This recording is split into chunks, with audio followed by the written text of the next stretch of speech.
नमस्कार छात्रों। पिछले लेक्चर तक हम राजेंद्र यादव द्वारा लिखित कहानी बिरादरी बाहर इसके बारे में चर्चा कर रहे थे और अब तक हमने बिरादरी बाहर कहानी के लेखक राजेंद्र यादव जी का परिचय, उसके बाद इस कहानी में मौजूद जो पात्र है उनका परिचय हमने देख लिया है। अब इस लेक्चर में हम इस बिरादरी बाहर कहानी का जो कथानक है या कथावस्तु जो है उसकी चर्चा करने वाले हैं। कथासार के रूप में मैंने आपको इस कहानी के माध्यम से लेखक क्या कहना चाहते हैं, लेखक ने किस विषय को इस कहानी में प्रस्तुत किया है, ये बातें मैंने थोड़ी सी परिचय के रूप में आपके सामने रखी है। लेकिन कथावस्तु थोड़ी सी विस्तार से मैं आपके सामने रखूंगा ताकि आपको समझ में आ जाए कि राजेंद्र यादव अपने लेखन शैली के बल पर इस कथानक के माध्यम से समाज में क्या संदेश देना चाहते हैं। और मुझे लगता है कि यही संदेश हम पाठक वर्ग ने उसको भली भांति समझना चाहिए। कहानी में जो भी कुछ विषय रखा गया है उसको जिस माध्यम से जिस तरीके से कहा गया है उस तरीके से समझकर और उससे अभिप्रेत जो अर्थ है या उससे अभिप्रेत जो बोध है उस बोध को हमें पहचानना है। और वही बात मैं यहाँ पे कथावस्तु बताते समय आपको बोध कराने की कोशिश करूंगा। इसके पहले मैंने आपको बता दिया है कि बिरादरी शब्द का अर्थ, इस कहानी का जो शीर्षक है बिरादरी बाहर, बिरादरी शब्द का अर्थ मैंने बता दिया है कि बिरादरी मतलब अपने रिश्तेदार, नाते संबंधी जितने भी मेहमान वगैरह होते हैं, एक जाति के, ये एक धर्म के जो लोग होते हैं उसको बिरादरी कहते हैं। लेकिन शीर्षक थोड़ा सा उसके विरोध अर्थ में दिया है कि बिरादरी बाहर मतलब हमारे जाति के बाहर का, हमारे धर्म के बाहर का, हमारे जाति से निचले जाति का, इस रूप में ये शीर्षक यहाँ पे आ जाता है। तो कहानी का जो शीर्षक है और कथावस्तु जो लिखी गई है उसको अगर हम परखने की कोशिश करेंगे तो ये शीर्षक जो है अत्यंत सार्थक एवं समर्पक लगता है, क्योंकि संपूर्ण कहानी जो है इस शीर्षक के इर्द गिर्द घूमती है। क्योंकि पारसनाथ बाबू की लड़की जो है, बड़ी बेटी मालती, जिसने प्रेम विवाह किया होता है और वो प्रेम विवाह जब करती है तो उसका जो पति होता है तो उस मालती के जाति से निचली जाति का वो लड़का होने के कारण पारसनाथ बाबू जो है अपने दिलो दिमाग में इस घटना को किस प्रकार प्रभावित करते हैं या उनके ऊपर किस प्रकार प्रभाव हुआ है, ये बातें थोड़ी सी इस कहानी में हम देखेंगे। तो देखिएगा कथावस्तु किस रूप में है कि इस कथावस्तु में एक घटना होने वाली होती है।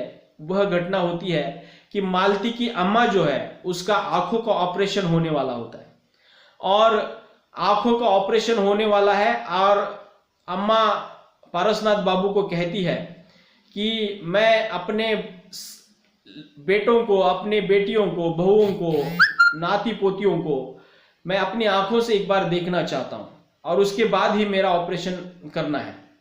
तब ये बात पारसनाथ बाबू को थोड़ी सी असहज लगती है, क्योंकि 2 साल पहले मालती ने प्रेम विवाह किया था और मालती ने प्रेम विवाह करने के बाद पारसनाथ बाबू अब तक उस मालती को बात नहीं करते थे, उसका चेहरा उन्होंने नहीं देखा था।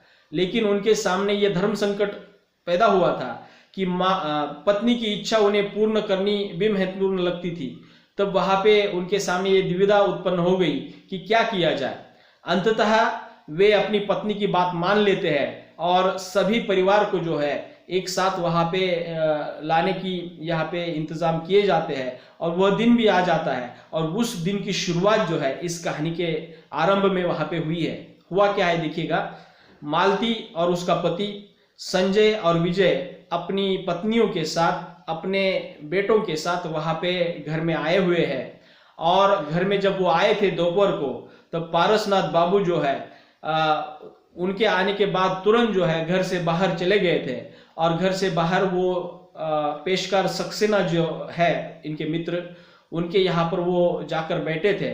और शाम के समय, मतलब दिन भर वहां पर रुकने के बाद वो शाम के समय जब घर पर लौटते हैं तब वहां पे दरवाजा बंद है और अपने हाथ में जो बेंत की जो लकड़ी है उससे वो दरवाजा खटखटाते हैं और सभी लोग जो है ऊपर मचान पर जो है, गच्छी पर जो है थोड़ा सा ताश के पत्ते खेल रहे हैं और वहां पे बहुत दंगी मस्ती हो रहे हैं। और पारसनाथ बाबू जो है दरवाजा खटखटा रहे हैं। तो दरवाजे की आवाज सुनकर जो है चंदा धीरे से दरवाजा खोलती है और पारसनाथ बाबू अंदर आ जाते हैं। और चंदा फिर से एक बार वहां पे ऊपर चली जाती है ताकि ताश के पत्ते खेलने का समय उसका आ गया था। अब वो दौड़ के ऊपर चली जाती है। अब ये दृश्य शुरुआत में वहां पे लिखा गया है, उसके पीछे की वजह यह है कि घर में एकदम आनंद सा माहौल है, सभी एक साथ बैठे हुए हैं, लड़कियां हैं, लड़के हैं, पोते हैं और माँ भी उनके साथ बैठी हुई है। लेकिन पारसनाथ बाबू अकेले घर के निचले कमरे में या निचले दीवान में वहां पे बैठे हुए हैं। अब देखिए पूरा घर जो है आनंद उल्लास से, उत्साह से वहां पे सभी जो भी कुछ खाने के पकवान वगैरह जो बन रहे थे तो उसका आनंद लेने की तैयारी में है। लेकिन उस घर में एक जो प्रमुख व्यक्ति है जो पारसनाथ बाबू, वह अकेले थोड़े से उदास है, नाराज है और दुखी भी है।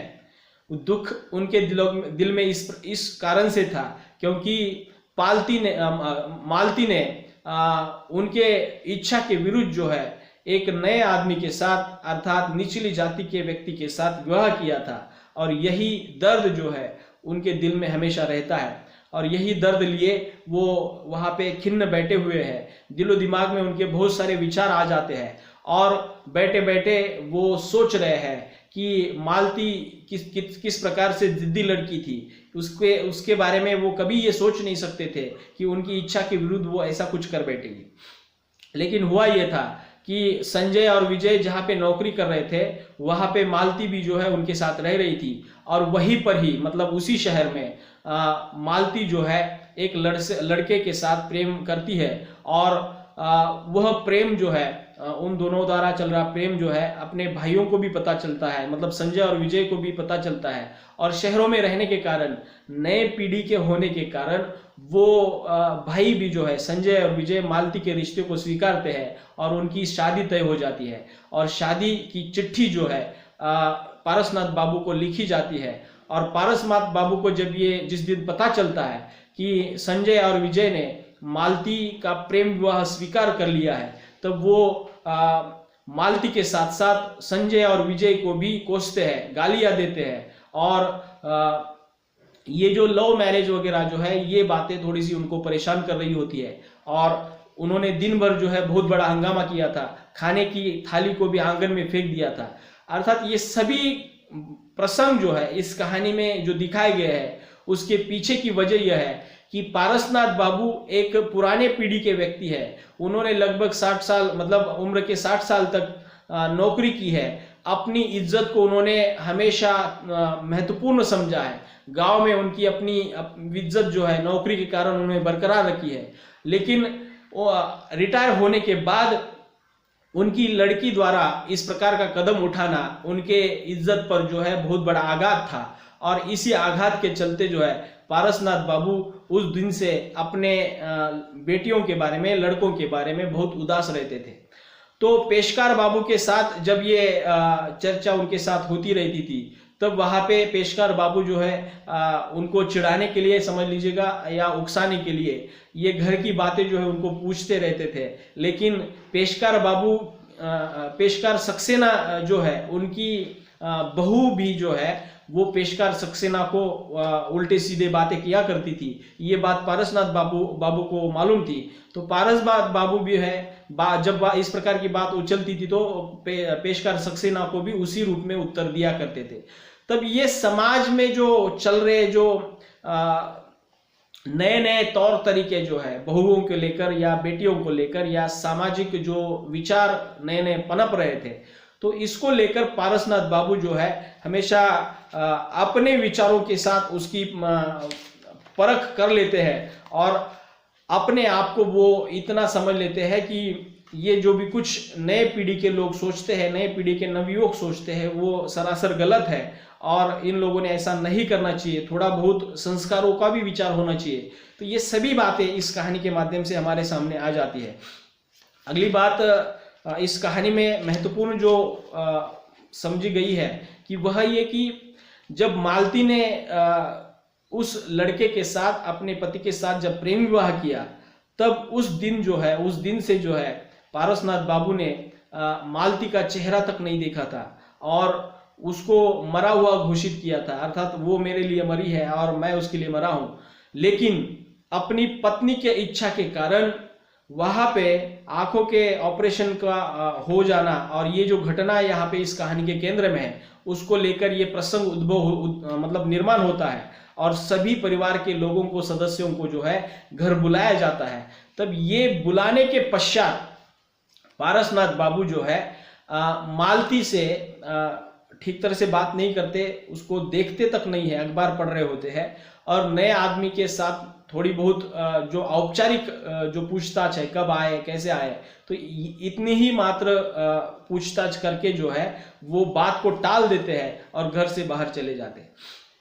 अब देखिएगा कि इस कहानी में जो मालती के द्वारा उठाया गया जो कदम है, उसको थोड़ा सा जानबूझकर लेखक ने जो है पुनः रूप में वहां पे सामने रखने की कोशिश की है। उसके पीछे का उद्देश्य यह है कि पारसनाथ बाबू जो है अपने विचार को समय के चलते बदल नहीं पा रहे थे और बदले भी क्योंकि उन्होंने अपनी पूरी उम्र जो है उन्हीं संस्कारों के आधार पर वहां पे बिताई थी और अचानक से अपने ही अपत्य द्वारा, अपने ही लड़की द्वारा इस प्रकार का गलत कदम उठाना उन्हें कदापि वो सहन नहीं हो रहा था। तो इसलिए ये जो द्वंद्व का जो प्रसंग निर्माण हुआ था, अर्थात मालती के द्वारा जो कदम उठाया गया था, वो पारसनाथ बाबू अपनी पूरी जिंदगी में उसको माफ नहीं कर रहे थे और परिणाम ये हुआ कि इस कहानी में मालती का जो पति है उसको रिश्ते से वो दामाद के रूप में वहां पे आता है, लेकिन पारसनाथ बाबू उसे दामाद न कहकर नया आदमी कहते हैं। अर्थात उनके परिवार में आया हुआ नया आदमी, अर्थात वो कभी सोच नहीं सकते थे कि गैर जाति का व्यक्ति मेरे परिवार का एक सदस्य बन सकता है। तो ये बात जो है नए आदमी के रूप में वहां पे दिखाई गई है। अगली बात मैं बताना चाहता हूं कि इस कहानी में जो बाकी पात्र जो है, अर्थात पारसनाथ बाबू के जो लड़के जो है संजय और विजय, ये लड़के भी जो है तुरंत मालती के इस प्रस्ताव को जो है या इस घटना को जो है स्वीकारते हैं, क्योंकि वे लड़के आज की पीढ़ी के हैं, नई पीढ़ी के विचार वाले हैं। इसका परिणाम ये हो जाता है, उनको तो ये पता है कि शहरों में आजकल ये छोटी बड़ी घटनाएं जो होती रहती है। आज जाति पाति या ये अस्पृश्यता वगैरह ज्यादा मायने नहीं रखती है। आज की समय की मांग जो है, आज मनुष्य को खुशहाली जीवन जीना ये समय की मांग बन गया है। तो ये सभी विचार, ये सभी ख्याल जो है आज के पीढ़ी के दिलो दिमाग में है, तो वहां पे जाति को महत्व नहीं दिया जा रहा है। लड़का अगर सेटल है, अच्छी तरह से कमाई कर रहा है, अपने बलबूते पर जी रहा है, तो वहां पे जाति का मुद्दा जो है वहां ज्यादा महत्व नहीं रखता है। ऐसे ख्याल वाले मालती के जो भाई है संजय और विजय, वह मालती के रिश्ते को स्वीकारते हैं और अम्मा भी जो है, मालती की माँ जो है, समय के चलते धीरे धीरे उस घटना को, उस प्रसंग को भी थोड़ा सा माफ कर देती है। लेकिन पारसनाथ बाबू जो है अंत तक इस घटना को, इस प्रसंग को जो है मालती के बारे में उसको माफ नहीं करते हैं। तो इस वजह से ये कहानी जो है एक प्रकार से दो पीढ़ियों के टकराव को लेकर हमारे सामने उपस्थित होती है और ये निरंतर चलने वाला जो दो पीढ़ियों का संघर्ष है, ये कहानी उस रूप में सामने रखती है। कुछ बातें मैं थोड़ा सा आपको इस कहानी में जो स्पष्ट रूप से लिखी गई है तो वो बता देता हूं, ताकि आपको पता चले कि पारसनाथ बाबू के दिमाग में किस प्रकार के विचार उभरते थे। देखिएगा, एक प्रसंग वहां पे लिया गया है। विजय की मां के सामने पढ़ने से कतराते थे, उन्हें लगता चुप रहकर वह उन पर ही आरोप लगा रही है कि तुम्हारे ही कारण मेरा बेटा बेटी आज मुझसे पराये हो गए हैं। देखो कैसा बदला लिया है इस मालती ने, इसे कैसे प्यार से, कैसी चिंताओं से पाला पोसा और कैसे भरे बाजार में मुंह पर कालिक लगा कर गई कमबख्त। अर्थात पारसनाथ बाबू क्या कह रहे हैं कि जिस लड़की को मैंने कितनी चिंताओं से पाला पोसा है, और वही लड़की जो है भरे बाजार में मेरे मुंह पर कालिक लगाकर दूसरे लड़के के साथ शादी कर बैठी है। अरे लड़का अपने से ऊंची जाति का होता तब कोई बात नहीं थी। मतलब वो क्या कह रहे हैं, अगर उसने शादी भी की होती तो थोड़ी सी अपने से ऊंचे जाति के लड़के के साथ करनी थी। देखिएगा मान्यता क्या है, मतलब पारसनाथ बाबू के विचार क्या है कि वो चाहते हैं, ठीक है शादी उसने की है, लेकिन शादी अगर उसने अपने से थोड़े से उच्च जाति के लड़के के साथ की होती तो उनको थोड़ा सा सुकून मिलता, लेकिन उसने अपने से निचली जाति के व्यक्ति के साथ जो है शादी की है, अर्थात उस उच्च जाति के लड़के के साथ शादी की होती तो कोई बात नहीं थी। एक बार इस खून के घूंट को भी पी लेते, मतलब इस दर्दनाक घटना को भी हम सहन कर लेते, लेकिन यहाँ तो गहरी सांस लेकर अपने आप कहते हैं कुछ नहीं, कुछ नहीं, कोई किसी का नहीं है, न किसी को प्रतिष्ठा की चिंता है, न माँ बाप की। लड़के अपनी बहुओं में बच्चों में मस्त है, लड़कियां अपने अपने घर देखती है। रह गई विजय की माँ सो बेपड़ी जाहिल, उसने कभी उनकी भावनाओं को समझा ही नहीं, उल्टा उन्हें पागल घमंडी इकल सुहा जाने क्या क्या समझती है। देखिएगा लड़की के द्वारा उठाया गया ये कदम जो है पारसनाथ बाबू ने कदापि सहन नहीं किया है, और मालती की माँ भी जो है किस प्रकार पारसनाथ बाबू को घमंडी, पागल और इकल सुहा समझती है। इकल सुहा मतलब अपने ही एकाग्र में रहने वाले, एकाग्र चित्त कह सकते हैं, या मराठी में उसको एकल कोंडी कहते हैं। तो मालती की माँ भी जो है पारसनाथ बाबू को आए समय जो है कोसती रहती है। उसके लिए तो वही सही है, वह सही है, सो उसके बच्चे, बाकी सारी दुनिया गलत है। लड़के लड़कियां, नाती पोते, घर मकान, पेंशन, किराया, यो उन्हें चिंता किस बात की है, वे सचमुच तकदीर वाले हैं, लेकिन लगता है कि दुनिया में अकेले और फालतू है। मैं और किसी दूसरे के सुख को अधिकार की तरह भोग रहे हैं। देखिएगा अर्थात ये कुछ जो बातें हमारे सामने रखी गई है कि एक प्रकार से पारसनाथ बाबू अपने बच्चों के बारे में किस प्रकार सोचते हैं, अपने परिवार के बारे में किस प्रकार सोचते हैं, और उसी परिवार का मुखिया होने के बावजूद भी उसके परिवार के अपने लोग जो है पारसनाथ बाबू के बारे में जो सोचते हैं, ये बातें मैंने अभी बताई है। देखिएगा जब ये चिट्ठी लिखी गई थी तब वहां पे क्या चिट्ठी लिखी गई थी कि मालती के माँ का या पारसनाथ बाबू के पत्नी का आंखों का ऑपरेशन होना था, और पारसनाथ बाबू ने वो चिट्ठी लिखी थी कि माँ का कहना है कि मैं अपने भरे पूरे परिवार को जो है अपनी आंखों से देखना चाहती हूँ, उसके बाद ही मैं आंखों का ऑपरेशन करूंगी।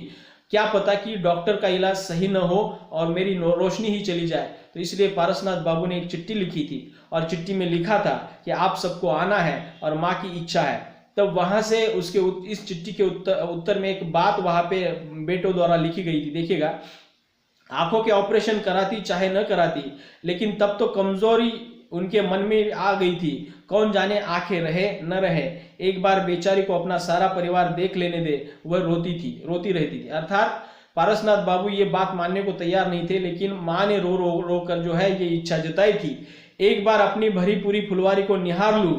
लेकिन लड़के ने लिख दिया, हम तभी आएंगे जब मालती और उसके पति आएंगे।